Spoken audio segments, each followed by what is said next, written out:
Thank you, Madam Speaker. CS, I'm happy to see you, even though you're covered by the presidential, but I'm sure you're seeing me from where you are.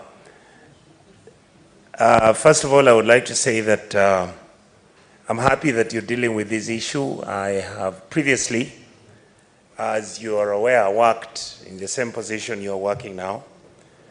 And one thing that has shocked me, Madam Speaker, is that the things that we were talking 10 years ago, it looks like nothing actually did happen. So I would like to ask the Minister to tell me that out of all the bilateral labor agreements that you've signed with the countries that you've signed, the question I wanted to ask you is whether you are proactively, and if indeed, as you say, that these agreements are going to deliver some fruits, whether you're proactively engaging yourself in preparation to make it possible that when these people are able, our people are able to go and get these jobs, they could be handled and managed in settling in and what needs to be done, and whether the Minister is aware that the reason why the labor contracting agreements in our country and the reason why our people keep suffering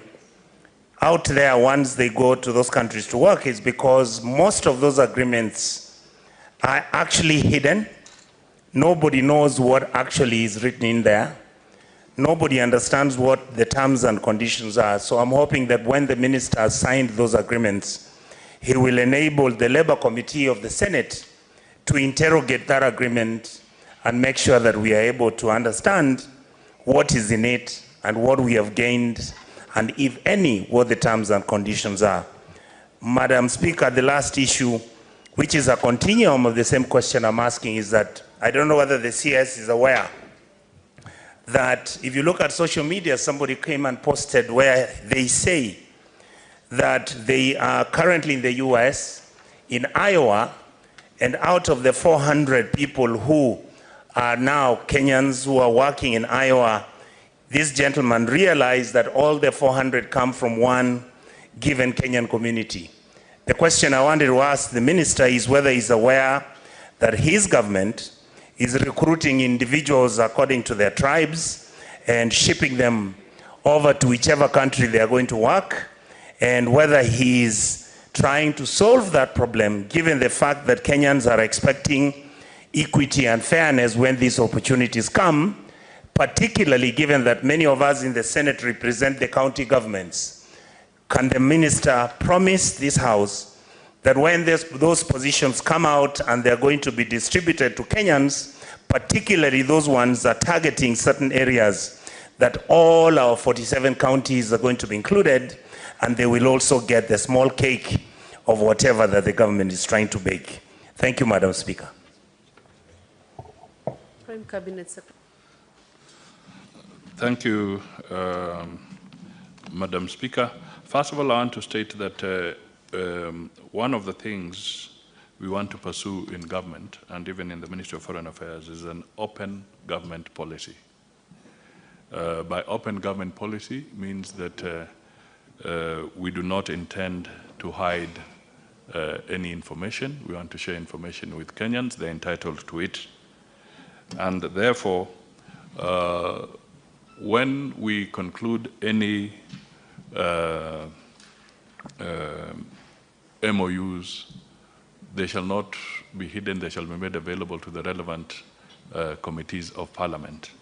And as I said, Madam Speaker, is that one of the things we are also planning to do, to bring before Parliament, is a sessional paper to have our members deliberate and guide appropriately on Kenya's foreign policy, foreign and diaspora policy.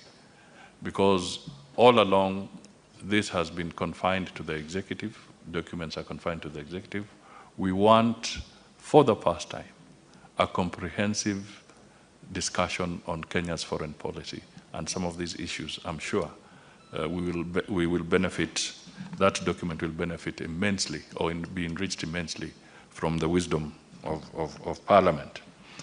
The second thing that I want to emphasize is that these recruitments have been largely private sector driven. They have not been government driven, but the government will not entertain an ethnic driven arrangement when getting people opportunities outside the country. Madam Speaker, some issues are historical, and we all know them.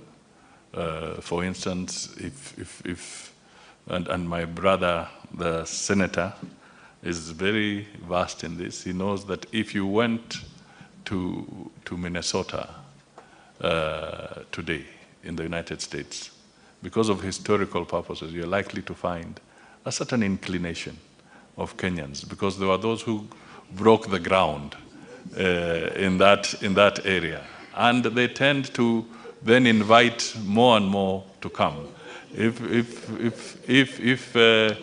you went to LA and Atlanta, you'll also find a similar pattern. So there are some aspects that were there because the pioneering Kenyans who went there earlier laid ground for a number of other Kenyans to join them. So it is not a deliberate policy of government to pursue that. But thank you for highlighting that, so that as we reflect on these opportunities, we remain national in outlook. Thank you. Thank you, Honorable Cabinet Secretary. Senator Ekomwa James Lomenen. Thank you, Madam Speaker.